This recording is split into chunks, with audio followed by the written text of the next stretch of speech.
সরকারের প্রথম মুখ্যমন্ত্রী হচ্ছেন শুভেন্দু অধিকারী।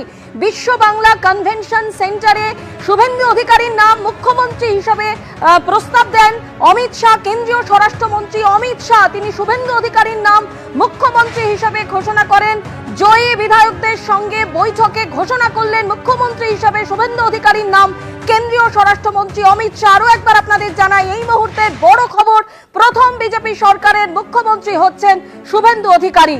আজ বিশ্ব বাংলা কনভেনশন সেন্টারে জয়ী বিজেপি বিধায়কদের সঙ্গে বৈঠকে মুখ্যমন্ত্রী হিসেবে শুভেন্দু অধিকারীর নাম ঘোষণা করলেন কেন্দ্রীয় স্বরাষ্ট্রমন্ত্রী অমিত শাহ। সরাসরি দীপক ঘোষ আমাদের প্রতিনিধি আমাদের সঙ্গে রয়েছেন। দীপক, ইতিমধ্যেই বিজেপি সরকারের প্রথম মুখ্যমন্ত্রী হিসেবে শুভেন্দু অধিকারীর নাম ঘোষণা হয়ে গেছে এবং তুমি যেমনটা বলছিলে আনুষ্ঠানিকতা শুধু বাকি রয়েছে। দেখো, এটা প্রত্যাশিত ছিল শুভেন্দু অধিকারীর নাম ঘোষণা হতে চলেছে। তার কারণ দীর্ঘদিন ধরে বিষয়টা নিয়ে আলোচনা হচ্ছিল যে কে মুখ্যমন্ত্রী হবেন বিজেপি সরকার জিতলে। ফলাফল ঘোষণার আগে থেকেই বিষয়টা আলোচনার মধ্যে ছিল, কিন্তু সেই সময় কিন্তু প্রথম থেকেই শুভেন্দু অধিকারী এই দৌড়ে এগিয়েছিলেন। আরও কয়েকটি নাম নিয়ে যে আলোচনা হয়নি তা নয়, আরও কয়েকটি নাম নিয়ে আলোচনা হয়েছিল, কিন্তু বরাবরই শুভেন্দু অধিকারী অন্যতম বিশ্বস্ত একজন নেতা হিসেবে, কেন্দ্রীয় স্বরাষ্ট্রমন্ত্রীর ঘনিষ্ঠ হিসেবে এবং আন্দোলনের মুখ হিসাবে তিনি যেভাবে নিজেকে প্রতিষ্ঠা করেছেন, তাতে করে দলের মধ্যে এবং জনমানসে আগামী মুখ্যমন্ত্রী হিসাবে তার যে প্রতিষ্ঠা, তার যে ভূমিকা, সেটা তিনি প্রতিষ্ঠা করেছিলেন। ফলে একটা প্রত্যাশিত বলতে পারো যে এই ঘোষণাটা প্রত্যাশিতই ছিল যে তার নাম ঘোষণা হতে চলেছে এবং সর্বসম্মতভাবে তার নামটা তিনি মুখ্যমন্ত্রী হতে চলেছেন। আগামীকাল সকাল 11টায় ব্রিগেডের মাঠে শপথ নিতে চলেছেন তিনি, যে শপথে উপস্থিত থাকবেন প্রধানমন্ত্রী।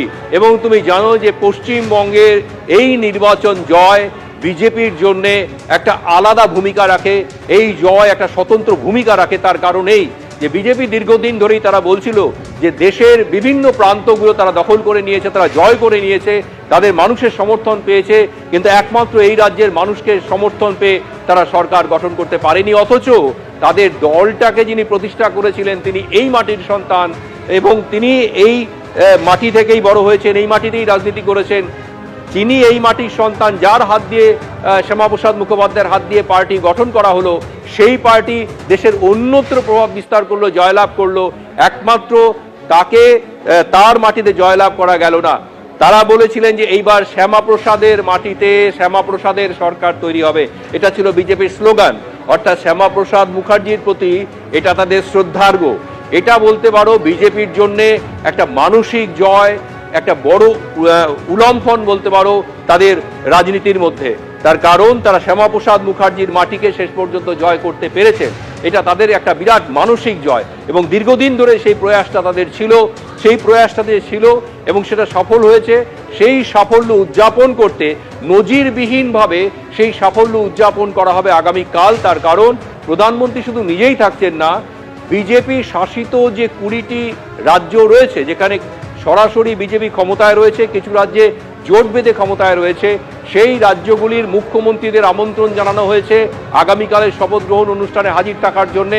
তাদের মধ্যে একটা বড় অংশই আগামীকাল উপস্থিত থাকবেন এবং তাদের সঙ্গে আগামীকাল মুখ্যমন্ত্রী হিসেবে শপথ গ্রহণ করবেন শুভেন্দু অধিকারী। তুমি জানো যে শুভেন্দু অধিকারী তিনি ছাত্র জীবন থেকে রাজনীতিতে নিজেকে প্রতিষ্ঠা করেছেন, বিধায়ক হয়েছেন, সাংসদ হয়েছেন, রাজ্যে একাধিক মন্ত্রিসভা তিনি দপ্তর তিনি সামলেছেন এবং তারপরে 2020 সালে তৃণমূল কংগ্রেস ছেড়ে তিনি বিজেপিতে যোগদান করেন। 21 সালে তিনি নির্বাচনে প্রতিদ্বন্দ্বিতা করেন। নন্দীগ্রাম থেকে তিনি সরাসরি ওখানে মুখ্যমন্ত্রী মমতা বন্দ্যোপাধ্যায়কে পরাজিত করে বিধানসভায় আসেন। বিধানসভায় এসে বিরোধী দলের নেতা হিসেবে নির্বাচিত হন। অর্থাৎ আমাদের যে গণতান্ত্রিক ব্যবস্থাপনা, যে ধাঁচা রয়েছে, যে কাঠামো রয়েছে, সেখানে বিরোধী দলের নেতাকে বলা হয় শ্যাডো চিফ মিনিস্টার। কেন্দ্রে সেই রকমভাবে বিরোধী দলের নেতাকে বলা হয় শ্যাডো প্রাইম মিনিস্টার। অর্থাৎ তিনি শ্যাডো চিফ মিনিস্টার ছিলেন, শ্যাডো চিফ মিনিস্টার থেকে তিনি চিফ মিনিস্টার হলেন।